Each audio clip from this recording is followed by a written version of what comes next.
इस ग्रंथ का नाम अपरोक्षानुभूति है।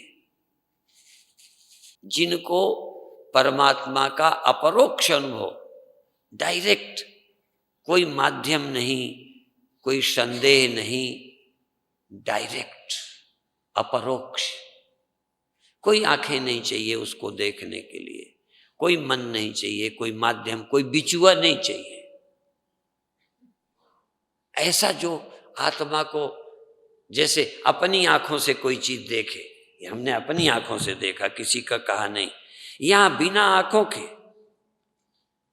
हम जिसको बिना आंखों के, क्योंकि आंखें भी धोखा दे देती है, मन भी गड़बड़ कर देता है, जहां कोई दोष का सवाल ही न रहे, हम ऐनक लगा लेंगे तो वैसा देखने लगेंगे, कोई जरूरी है कि वो सही हो।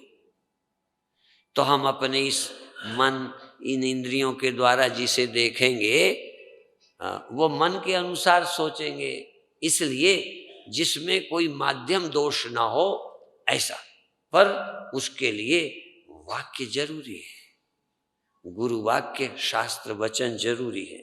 इसलिए अपरोक्षानुभूति वही प्रोच्यते मोक्ष सिद्ध है। क्यों बोल रहे हो? मोक्ष सिद्ध है। अनुबंध चतुष्टय ग्रंथों में होता है, क्यों, किसके लिए, प्रयोजन क्या है, ये किसके लिए पुस्तक है? मोक्ष के लिए, जो मुक्त होना चाहते हैं उनके लिए है, जो भोग चाहते हैं उनके लिए नहीं है। जिनका लक्ष्य भोग है, ये नहीं कि रोटी नहीं खाओगे, कपड़ा नहीं पहनोगे, किसी कुटिया में घर पे रहोगे नहीं, ऐसा नहीं। रहोगे तो कहीं ना कहीं, शरीर तो कहीं रहेगा, पेड़ के नीचे रहो, पर लक्ष्य भोग नहीं है, लक्ष्य मोक्ष है। उनके लिए, मोक्ष सिद्धि के लिए बोला गया है, लिखा गया है, सद्भिरेव प्रयत्नेन वीक्षणीया मुहुर्मुहु। अब ये एक आवश्यक बात कही कि जो भले लोग हैं, जो मुमुक्षु हैं, जो सज्जन हैं, जो ईमानदार हैं, जो सचमुच कल्याण चाहते हैं, उन सज्जनों को प्रयत्नेन, प्रयत्न पूर्वक, आसान नहीं है, प्रयत्न करना पड़ेगा, जोर लगाना पड़ेगा, नहीं समझ नहीं आएगा। जब ये बीच में सिक्के चले, पहले वो रुपया आना पाई चलते थे, 1 रुपए में 16 आना होते थे। नए बच्चों को वो नहीं मालूम होगा, हमें ये नई बात बहुत देर में धंसी। और ये तोला मासा रत्ती मन शेर छटाक, ये सब, और गज फिट इंच, सारा बदल दिया। बदला तब हमें लगता था ये झंझट करती, पर अब हम ईमानदारी से मानते हैं कि बहुत सरल कर दिया, आसान कर दिया। ऐसे ही आसान भी कठिन लगता है, ये जरूरी नहीं कि कठिन हो इसलिए कठिन लगता है। आत्मज्ञान जितना सरल, आत्मज्ञान जितना आसान, दुनिया में कुछ है ही नहीं, पर वासनाओं के और पुरानी समझ के कारण, पुरानी आदत के कारण, पुराने अध्यास के कारण कठिन लगता है। फिर बता दूं, दशमलव पद्धति बहुत आसान थी, पर पुराने हमारी पढ़ाई के कारण हमें कठिन लगता था। यदि हम शायद कोई मिनिस्टर होते तो हम नहीं बदलते, यदि शिक्षा मंत्री होते तो नहीं बदलते। बहादुर है शिक्षा मंत्री जिसने हिम्मत जुटाई। बहुत लोगों ने गालियां दी होंगी कि जो भी मिनिस्टर आता है अपनी अपनी बातें करता है। बीच में मुरली मनोहर जोशी कुछ दिन रहे तो शिक्षा में परिवर्तन कर रहे थे, तो कई को मिर्ची लड़ रही थी। कुछ गंदी बातें हटाकर बच्चों में अच्छी लाने की कोशिश कर रहे थे, तो कई राजनीतिज्ञों को अच्छा नहीं लगा। बड़ा मुश्किल है, परिवर्तन सबसे कठिन है। हाँ, सिर्फ इसके लिए राजी हो जब ये कह दिया जाता है इससे सुखी हो जाओगे, मुक्त हो जाओगे, इस लालच में आते हो। नहीं, आप अपनी समझ बिल्कुल पक्की मानते हो,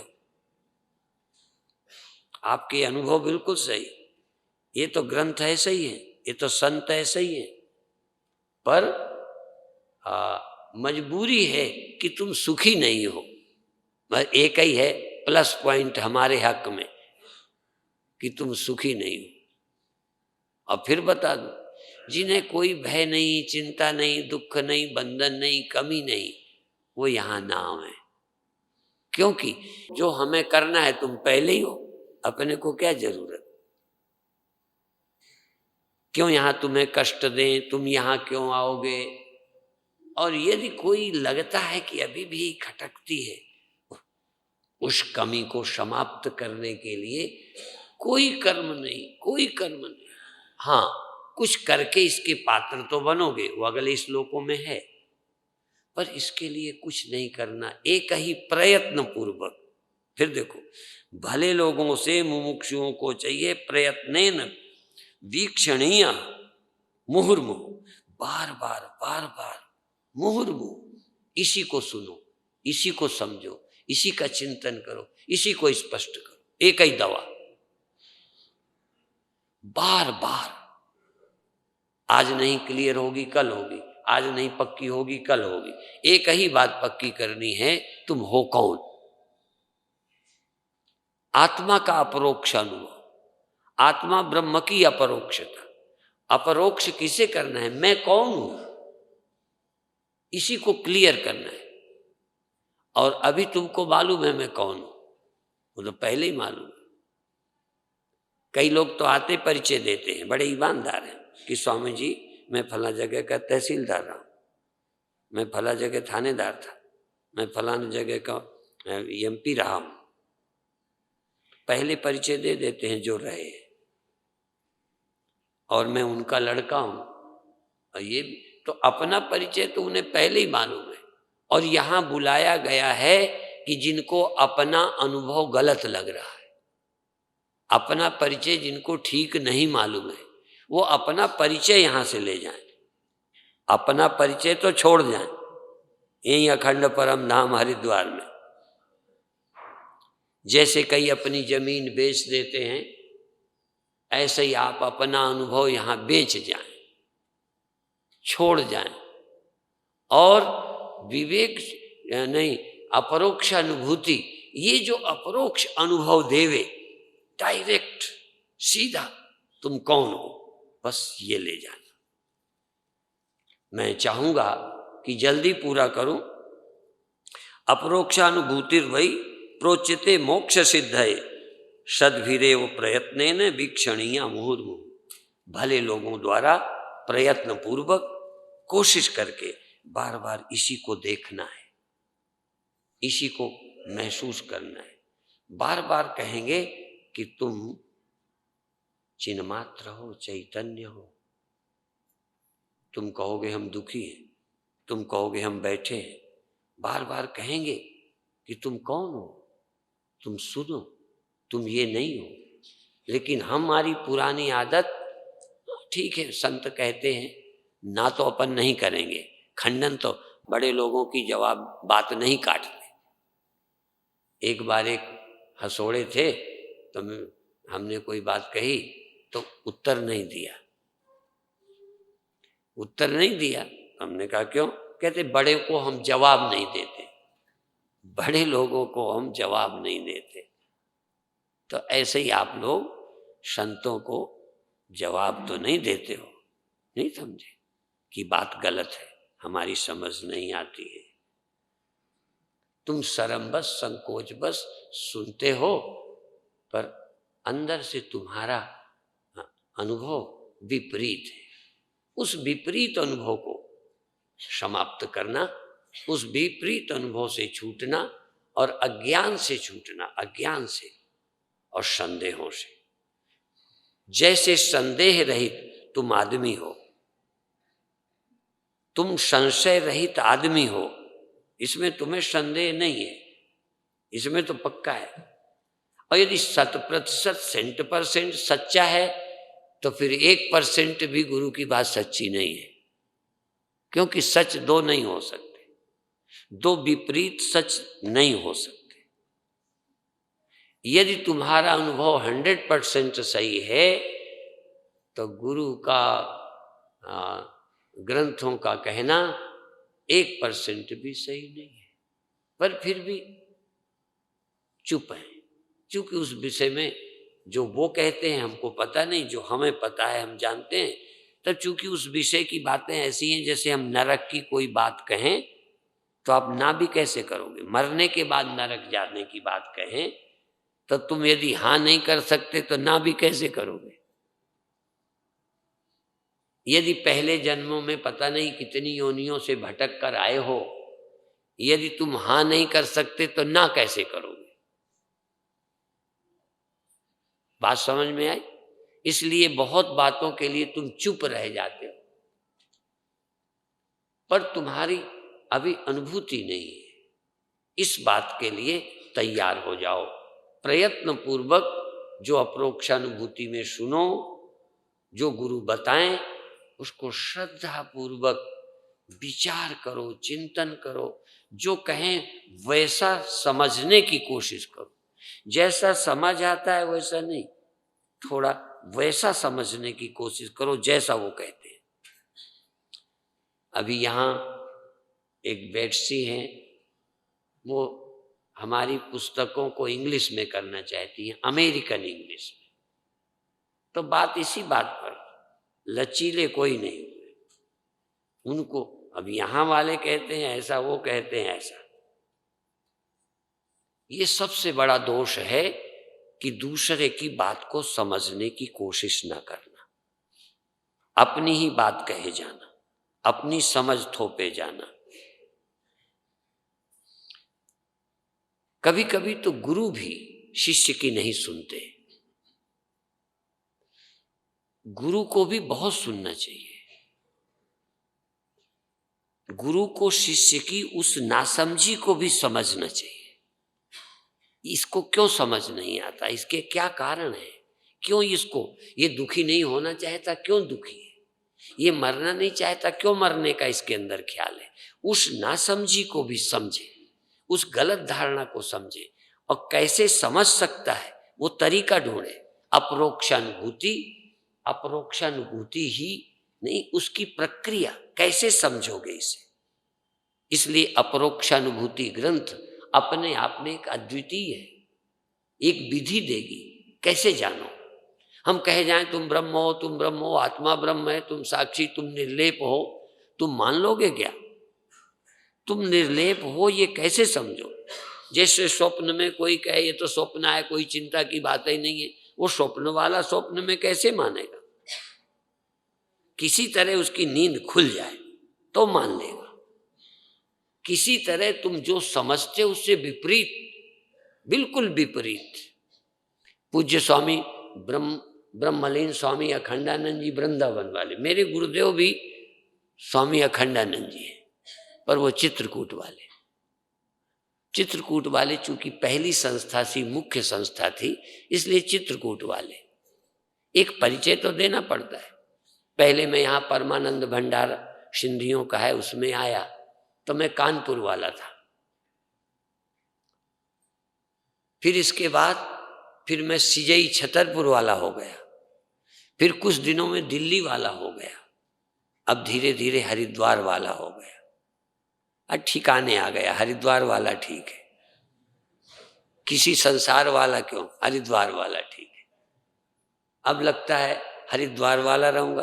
अभी एक ज्योतिषी ने कहा है 4 साल बाद आप घूमना बंद कर दोगे, शायद तब मैं परमानेंट कहीं वाला हूँगा, अभी तो मैं भटक जाता हूँ। तो फिर हम कहीं वाले पता नहीं हरिद्वार ही वाले हो जाएंगे या और कोई जगह चुनेंगे जहाँ एक जगह रहेंगे। और भी चलो ये तो रहने की बात है, एक दिन यहाँ ही नहीं रहेंगे। वो ज्योतिषी से तो बहुत पूछा पर वो नहीं बताते, ये खतरनाक मानते हैं। कई चेलों को बुरा भी लगेगा, कहते हैं बहुत दिन रहोगे, बहुत दिन रहोगे, पर आगे की बात नहीं बताते। ये जन्म कुंडलियां भी जब बनाते हैं ना लोग, तो 70-80 वर्ष 90 वर्ष तक की बनाते हैं। बस आगे की बातें नहीं करते, कहते आगे वाली बात बिना बताए हो ही जानी, काहे को झंझट में डालनी है, वो तो हो ही जाना है और बताने से खतरा। पर संत कहते उसकी तो जरूर बताना है। हम लोगों के यहाँ न रहने वाला दिन जरूर बताना है, जिससे रहने वाले को खोज सको।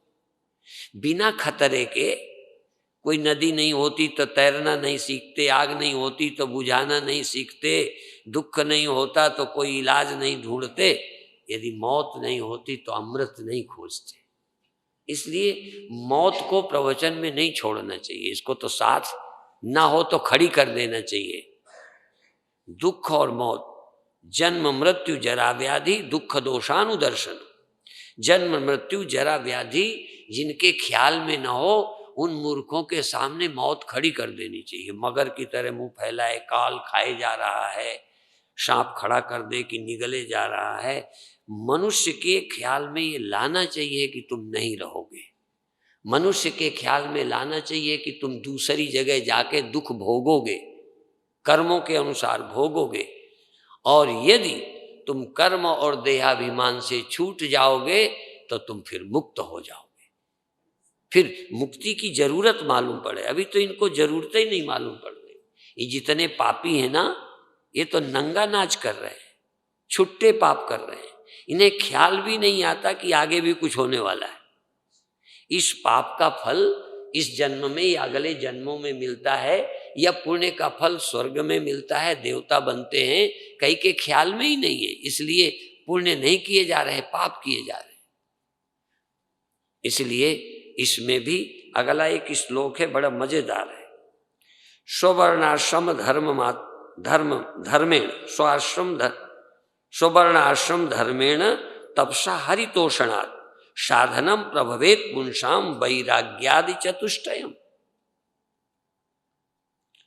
स्ववर्ण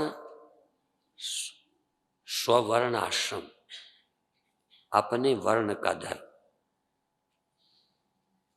तुम आदमी हो, कोई वर्ण है, उसका पालन करो पहले। इसके बाद यहां स्ववर्ण और आश्रम, तुम ब्रह्मचारी हो कि गृहस्थ हो, तुम सब जगह बाबाओं की नकल मत करना। तुम ब्रह्मचारी हो, विद्यार्थी हो, तुम गृहस्थ हो, तुम सन्यासी हो, उसका पालन करना। वानप्रस्थ हो, पालन करना।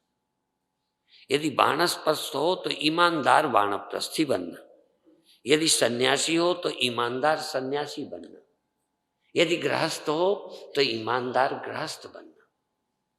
इसलिए नहीं कि वासना है ना, तुम्हें इच्छा भी ना हो, परिवार की जिम्मेदारी का मन भी ना हो, तो शास्त्र आज्ञा से परिवार की जिम्मेदारी समझना। कामी लोग तो स्त्री का ख्याल करते हैं, तुम कामी ना हो तो शादी किए उसका ख्याल करना। तुम बच्चे पैदा किए हो तो कुत्तों की तरह छोड़ नहीं देना, शुअर की तरह छोड़ नहीं देना, उनका ध्यान रखना, सयाने करना, पढ़ाना। फिर वानप्रस्थ ले लेना, फिर सन्यास लेना। जल्दी मत करना। जल्दी करना है तो ब्रह्मचर्य से सीधा छलांग लगाना, क्योंकि तब तक न पत्नी खूंटे में बांधी है, न बच्चे पैदा किए हैं, न तेरी जिम्मेदारी है। इसलिए या तो फिर ब्रह्मचर्य से सीधा सन्यास ले लेना। पर यदि गृहस्थ में गया है तब बीच में दूध पीने वाले बच्चों को छोड़कर औरत की एक गाली से बाबा मत बन जाना। अब मुझे पता नहीं तुलसीदास के कोई लड़का था भी कि नहीं, पर तुलसीदास के पास एक रास्ता है कि मैं तो नहीं छोड़ना चाहता, तो उसी ने गाली दे के छुड़ा दिया, मैं क्या करूं।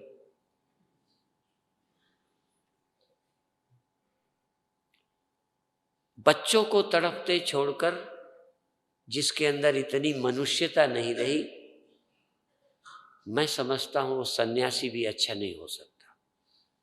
एक आध को छोड़ दो, स्वामी राम अपनी पत्नी को छोड़कर, बच्चों को छोड़कर साधु बने थे। पर ईमानदार बनो सचमुच। अब मोक्ष के लिए आए हो तो सचमुच मोक्ष की बात सुनो। भोग के लिए घर नहीं होवे, कर्तव्य पालन करो। वर्ण का पालन, आश्रम का पालन और तपस्या करो। घर को भी तपस्या, तप के द्वारा ईश्वर को प्रसन्न करो, ईश्वर के लिए काम करो, ईश्वर की प्रसन्नता के लिए, पत्नी के लिए नहीं, बेटे के लिए नहीं। तुम बेटे से नाराज भी हो, पत्नी से दुखी भी हो, तो भी ईश्वर की प्रसन्नता के लिए अपने कर्तव्य का पालन करो। ईश्वर प्रसन्न होते हैं जो वर्णाश्रम धर्म का पालन करता है, और ईश्वर प्रसन्न होते हैं तो तुम्हारे चित्त को शुद्ध करके ज्ञान के योग्य बना देते हैं। ईश्वर इच्छा करेंगे तो तुमको संत मिल जाएंगे, ज्ञान होगा। यदि तुम कर्तव्य पालन करते हो, यदि कमाई करने में थोड़ा तप है, मेहनत है, तो तुम लोभ के लिए धन मत कमाना। परमात्मा की आज्ञा समझकर, जिम्मेदारी समझकर उसको निभाना, अपनी वासना के लिए नहीं, लोभ के लिए धन नहीं कमाना। ईश्वर का आदेश है, शास्त्र की आज्ञा है, वेद का संदेश है, वेद का आदेश है, वेद की आज्ञा है कि तुम गृहस्थ हो गए हो तो गृहस्थी का काम करो, फिर वानप्रस्थ ले लो, बस फिर सन्यास ले लो, मना नहीं है। बहुत ईमानदारी का मैं समझता हूं, वेद जैसा हम सबकी स्थिति को देखते हुए जैसी व्यवस्था दी है शायद ही किसी ने दी हो, और जितना ये हिंदू बर्बाद है शायद ही कोई बर्बाद हो। क्यों? हमने वेद को लबेद माना, हम वेद को व्यर्थ की बात मान ली, वेद की आज्ञा को नहीं पाला। यदि वेद की आज्ञा को पालते तो तुम ब्रह्मचारी रहते, फिर तुम गृहस्थ बनते, फिर तुम वानप्रस्थ बनते, फिर तुम सन्यास लेते, फिर सन्यास का पालन करते, और फिर मृत्यु के पहले तुम देह ना होते। क्योंकि वेद का एक भाग ज्ञान है, एक का भाग कर्म कांड है। एक वेद के भाग का नाम कर्म कांड है, जिसमें जिम्मेदारियां दी गई हैं, और वेद का एक कांड ज्ञान कांड है, जिसमें तुम आदमी ही नहीं हो। तुम्हारा कर्तव्य क्या?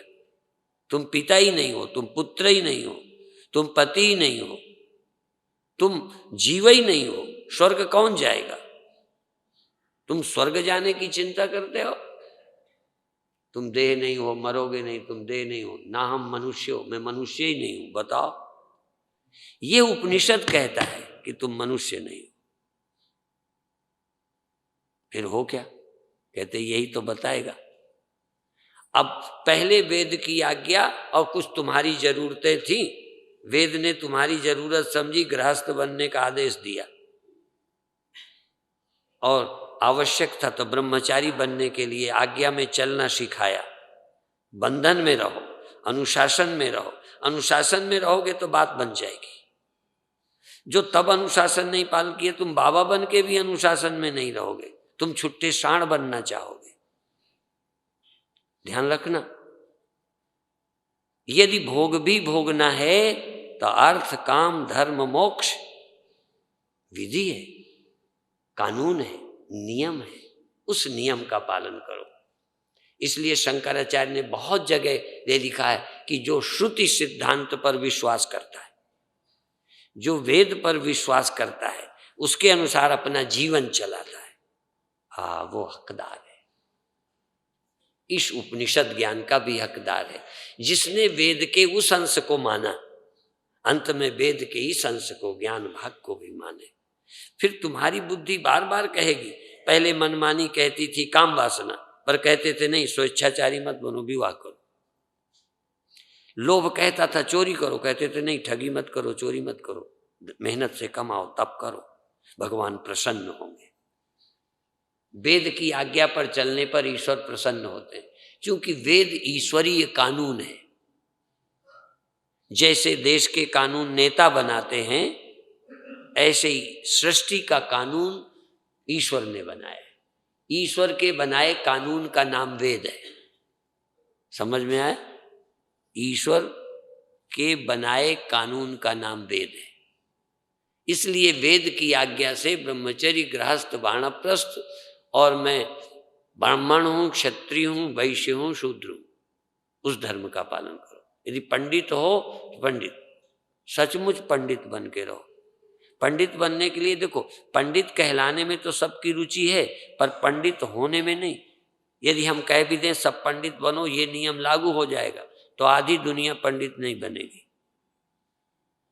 ऐसे खाना है, ऐसे रहना है, ऐसे करना है, पैसा जोड़ना नहीं है, जो आएगा दे देना है, पढ़ाना है, ऐसे इन नियमों का पालन करना है। सब सिख नहीं हो सकते, कुछ दिन में सिख भी लोग नहीं होंगे।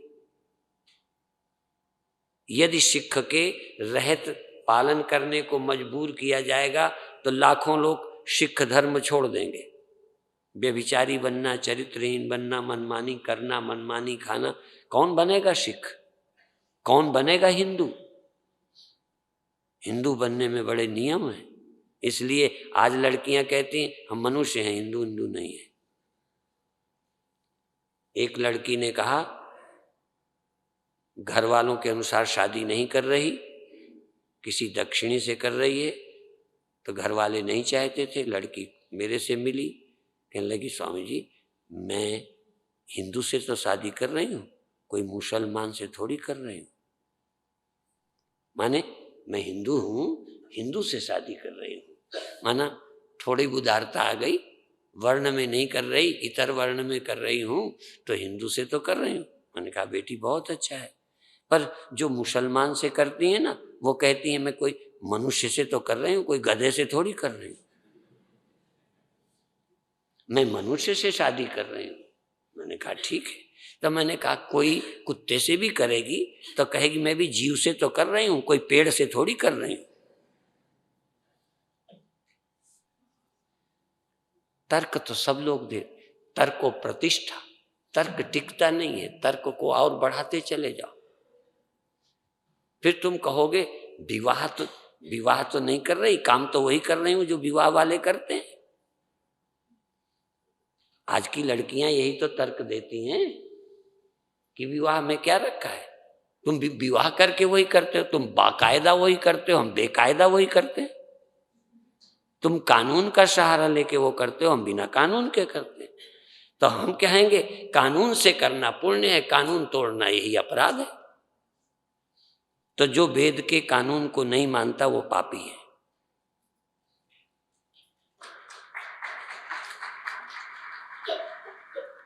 वेद के कानून से वर्णाश्रम धर्म का पालन करते हुए तप, कुछ कठिनाइयां आएंगी, कुछ भोग त्यागने पड़ेंगे, कुछ जिम्मेदारियां आ जाएंगी।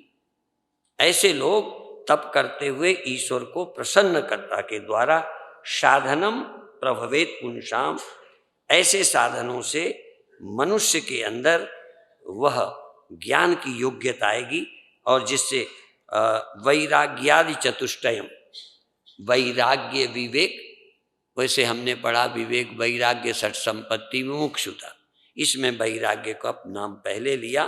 वैराग्य विवेक और षट संपत्ति मुमुक्षुता, चार जो हैं वैराग्यादि चतुष्टयम, वैराग्यादि चार अधिकार पत्र हैं, ये चार हों वो आ जाते हैं। इस ग्रंथ में कहा यदि वर्णाश्रम धर्म का पालन करते हुए तपस्वी रहकर, बहुत मनमानी न चल के, जो मन मुखे चलते हैं, मनमानी चलते हैं, वो तप नहीं है। मन में आया कर लिया, तप तो तब है जब मन में आया नहीं करना, मन में आने पर भी नहीं करना, मनमुख नहीं गुरुमुख होना, मनमुख नहीं शास्त्र के अनुसार चलना, ग्रंथ के आदेश पर चलना, मन के अनुसार नहीं चलना। एक जानवर बंधा हुआ किसी रस्सी में अनुशासित रहता है, छोड़ दो तो मनमानी करता है। तो मन भी लगभग जानवर है, ये हमारे मन और इंद्रियां पशु ही है। इनको यदि कोई अंकुश नहीं होगा तो जाने कहाँ ले जाएंगे। इसलिए अपने मन, इंद्रिय और शरीर को उस नियम के अंदर रखना। उस नियम के अंदर रखोगे तो तुमसे परमात्मा प्रसन्न होगा। ध्यान रखना, परमात्मा प्रसन्न होगा तो परमात्मा की प्रसन्नता से गुरु मिल जाएंगे। तुम्हारे अंदर विवेक वैराग्य विवेक षट संपत्ति मुमुक्षुता आ जाएगी, और उसके आने से तुम ज्ञान के पात्र बन जाओगे। फिर तुम हरिद्वार आओगे, ठीक है, हरिद्वार आओगे तो तुम फिर आदमी नहीं रहोगे, इसका मतलब शैतान नहीं हो जाओगे, ना आदमी रहोगे न शैतान होगे, क्योंकि धर्म का पालन पहले किया, शैतान तो रहे नहीं। और फिर यहाँ आओगे तो तुम मनुष्य भी नहीं, देव भी नहीं, इंद्रियां भी नहीं, जीव भी नहीं, अगले जन्म लेके स्वर्ग आदि भी नहीं जाओगे। फिर कहा कोई नरक जाओगे? कहे नरक तो जाने का तो पहले ही रास्ता बंद कराए हैं, यहाँ आने के पहले। अब हम क्या करेंगे?